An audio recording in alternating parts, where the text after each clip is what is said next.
Shalom sahabat pastoral, bertemu kembali di channel saya Rudi Negat. Sahabat pastoral, Tuhan kita Yesus Kristus pernah hidup, berkarya, dan memberikan pelayanannya di dunia ini. Pertanyaannya adalah, apakah Tuhan Yesus Kristus memiliki barang peninggalan semasa hidupnya setelah kematian, kebangkitan, dan juga kenaikannya ke surga? Menarik ya. Yuk, mari kita bahas. Sebelum nonton, jangan lupa like, share, and subscribe, dan aktifkan lonceng notifikasinya agar sahabat pastoral semua mendapatkan video-video terbaru dari channel ini.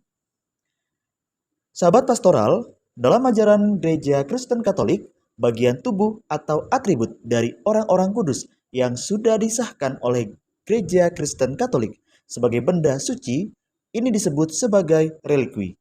Relikwi dibedakan menjadi 3 kelas. Pertama, tulang-tulang atau sisa tubuh dari Santo Santa. Kedua, benda-benda yang pernah dipakai Santo ataupun Santa.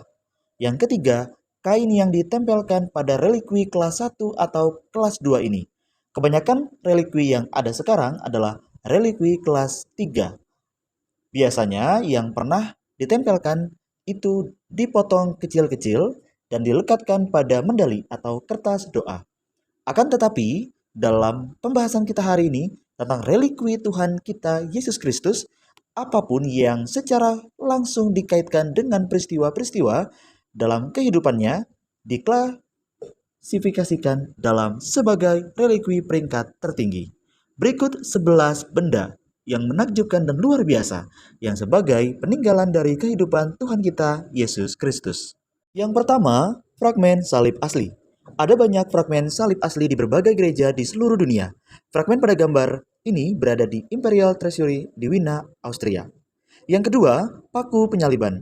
Paku ini dipercaya sebagai salah satu paku yang digunakan dalam penyaliban Tuhan Yesus Kristus yang tersimpan di Katedral Bamberg, Jerman. Yang ketiga, piala perjamuan terakhir. Cawan ini diyakini sebagai piala yang digunakan oleh Tuhan Yesus pada perjamuan malam terakhirnya bersama murid-muridnya untuk mengenangkan tubuh dan darahnya.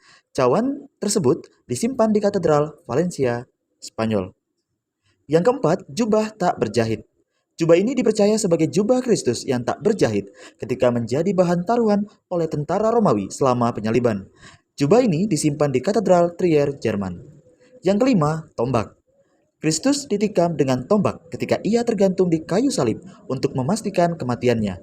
Tombak ini pun disimpan di Imperial Treasury di Wina, Austria. Yang keenam, hadiah para majus dari timur. Hadiah pada saat kelahiran Yesus Kristus di kandang sederhana Bethlehem berupa emas, kemenyan, dan mur. Ketiga hadiah dari para majus ini disimpan di biara Santo Paulus di Gunung Athos, Yunani. Yang ketujuh, mahkota berduri. Yesus mengenakan mahkota berduri selama perjalanannya menuju Bukit Golgota dan juga saat penyalibannya. Mahkota berduri ini disimpan di Katedral Notre Dame, Paris, Prancis. Yang kedelapan, pilar pencabukan. Sebelum menapaki jalan penderitaannya, Tuhan Yesus terlebih dahulu dicambuk. Di pilar inilah Yesus diikat ketika ia dicambuk.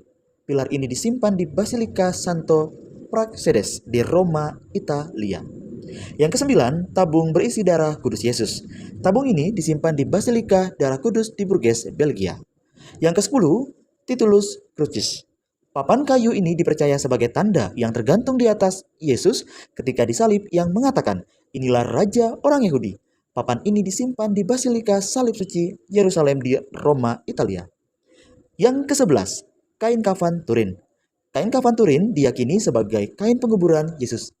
Kain ini disimpan di Katedral Santo Yohanes Pembaptis di Turin, Italia. Sahabat pastoral, itulah 11 relikwi peninggalan dari Tuhan kita Yesus Kristus. Semoga melalui 11 relikwi ini yang ditinggalkan oleh Tuhan Yesus Kristus kepada kita, agar kita semua semakin percaya bahwa Tuhan Yesus dan kita semua semakin dikuatkan iman kita untuk semakin dekat dengannya. Demikian video hari ini, semoga iman kita semua semakin dikuatkan. Tuhan memberkati kita, sampai jumpa di video selanjutnya.